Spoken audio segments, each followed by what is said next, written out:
I've been in real estate for over 3 years. I've done many deals from wholesales to flips to rentals, Airbnbs, creative finance, lending deals. I've lost money on deals. I've made money on deals. If you've seen my channel before, you know about that. If you're new, welcome to my channel. I get a lot of DMs, and somebody DM'd me the other day saying, I'm 18 years old, I just graduated college, and I want to get started in real estate. What would you recommend me? So in this video, I'm going to give you the first 10 things that you should do to get started in real estate tomorrow. This video is gonna be no BS, straight to the point. I want it to be quick little hits, so take notes and just pause and come back to this as needed. The first step is a little surface level, but it's educate yourself. There's unlimited content on YouTube, online. You're here right now, so welcome, because obviously you know about all the content on YouTube. I've educated myself on every topic on YouTube basically, and I continue to do so. And I got started in real estate via YouTube. You know, there's a catalog of 10 plus years of real estate experience with new videos uploading every single day. So you're already here on YouTube educating yourself, so great. You've taken the first step, but now you got to continue doing it. The second thing you should do is reanalyze your friend group. And by that, I mean, you want to be friends with people that do deals, that are in real estate, that have businesses. Everybody knows the expression, you're the sum of the people you're most around, whatever it is. And it's true. All my friends nowadays are real estate friends. People I hang out with are real estate friends. I was at a meetup yesterday with all my real estate friends. And it's a great way of seeing what other people are doing. It motivates you, and it just makes you feel more relatable and not in a bubble where you're like, man, I've been struggling with this one thing, and then 4 other people say they've been struggling with that too. It's a great feeling to have a community like that. But if you're new and you don't have a friend group like that, I've recently started a free real estate community called REIpreneurs. I'm gonna put a link right here. It's a free group. We have free trainings, free calls, free mentorship, free Q&As, great place to network, find buyers, sellers, lenders, whatever you need. It's there. So if you need a group of people to network with and be connected with, join my community. I promise you it's a great group of people. And we're growing fast. Right now it's 400 people, and we're hoping to get to 1,000 pretty soon. And it's completely free, which is insane. The third thing is choose a market. And the secret to choosing a market is to start locally. Everybody wants to overthink it and try to choose virtual market. So I heard this is a good market. This is a good market. I want to do this one, this one, this one. But I want you to start locally. And I don't care if you're in Miami, LA, New York City, Chicago, I don't care where you are, you're gonna start locally. And I was in Miami, I'm still in Miami, and I've started in Miami. So I want you to start locally. Don't overanalyze these virtual markets.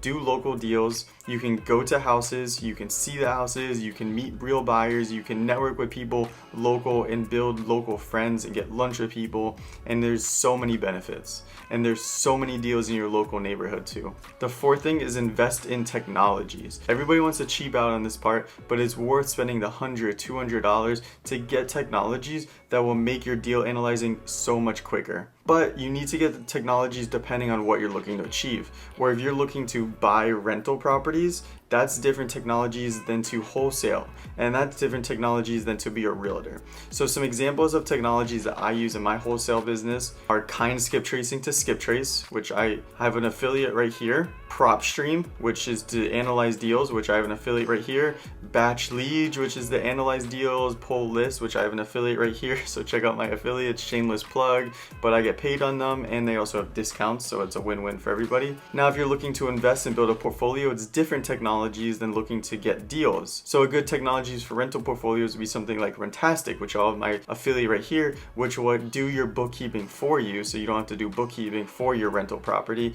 and it tells you how much money you're making, how much money you're losing, hopefully not, but it just breaks down all your bookkeeping and makes it super easy. I used to pay a bookkeeper every month, and it just made everything quicker. Or if you're looking to be a realtor, you probably just want MLS, so you need your license, so that's probably the technology to get for that. The fifth step is to choose a strategy that fits your budget and fits how much time you have. Where me, when I first got started, I had low money, high time. So I could do things that were more physically intensive, like cold calling, texting, driving for dollars, and doing things like that. Other strategies for low money would be joining Facebook groups and saying you're a buyer, and maybe people in the Facebook group want to sell a house. Deals on market. There's a lot of deals on the MLS. People forget about that. For sale by owners. Those are free leads with phone numbers on Zillow. You could call them, see if you can do deals. Those are usually tougher, but they're free leads. If you have medium money, you have a little bit more flexibility where you can actually hire somebody to cold call for you. So you're not cold cold calling. All you're getting is qualified leads. You can do paid ads, so people reach out to you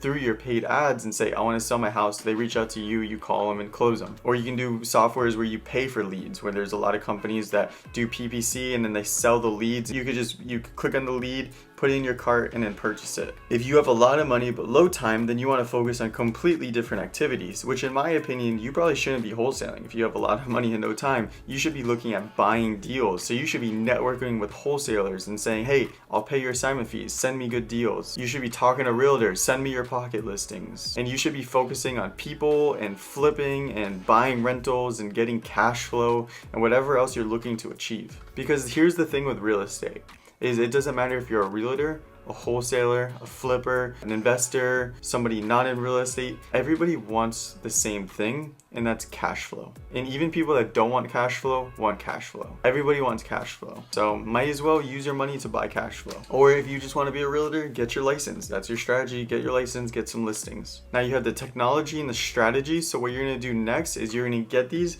and put it into step 6. And step 6 is build out your goals. Put together what you're looking to achieve. I write my goals every year, how many deals I want to do, how many houses I want to buy, how many followers I want on social media. And I'm not saying I achieve it every single time. Like last year I didn't do as many deals as I wanted to do, like straight up. But you know, putting it down there, it just helps you manifest it. Step 7 is to start tomorrow. And I know if you're new, you're watching this video, you're maybe not ready.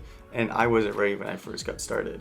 But there's a weird thing that happens in your brain where when you start something, even before you're ready, and you kind of fumble your way through, you become more ready quicker. So start before you're ready and just mentally know it's for the best. Step number 8 is to keep learning. I was at a real estate meetup yesterday.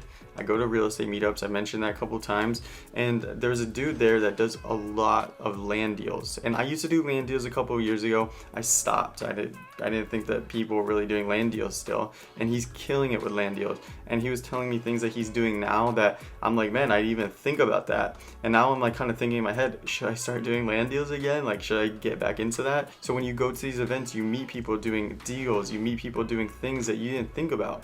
You provide value to people, people provide value to you, and then you network, you build friend groups, and it falls into point number 2. Choose real estate friends. Get people doing business with you as your friend group. And on top of that, always study sales. You can make so much more money the better you are at sales. You can close so many more deals, so many more people will hit you up to ask you to help them close deals. Sales is so important. And on top of that, in REIpreneurs, my community, we have free sales training once a week. So that's like another added on bonus that's like crazy value, right? Step number 9 kind of falls back into step number 8, but it's go to networking events. I go to one networking event a week. Like for real, I go to one networking event a week. I'm very well known in my local communities just because I go to so many networking events and I know so many people at these networking events, and I'm hosting my own networking events, which if you're in Miami, come to my networking events. But go to networking events, you'll meet so many cool people, and it's a great way of getting started in the business because you can find people you can maybe even work for or work with or do deals with. They can help you sell your deal, you can help them sell their deal. There's so many ways that you could start all through networking. And step number 10